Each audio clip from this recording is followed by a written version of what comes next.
So, Alright, start. first of all, you need the adapter, and then you need the lightning mount, and then I'll take the iPhone. Give me your iPhone, please.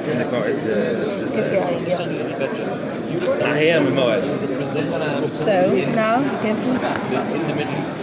And that is, it's as simple as that. So you Yes, convert your and 30 pin into a lightning jack. It's coming in the 2-pack inside the retail. Okay. Okay. In white. You get a black and white. But can you don't choose. sell the adapter. Or No, you don't have only the adapter. the lightning mount. It's a mount actually. Okay? So the lightning adapter you can buy from Apple. Yeah. Okay. So this product's available now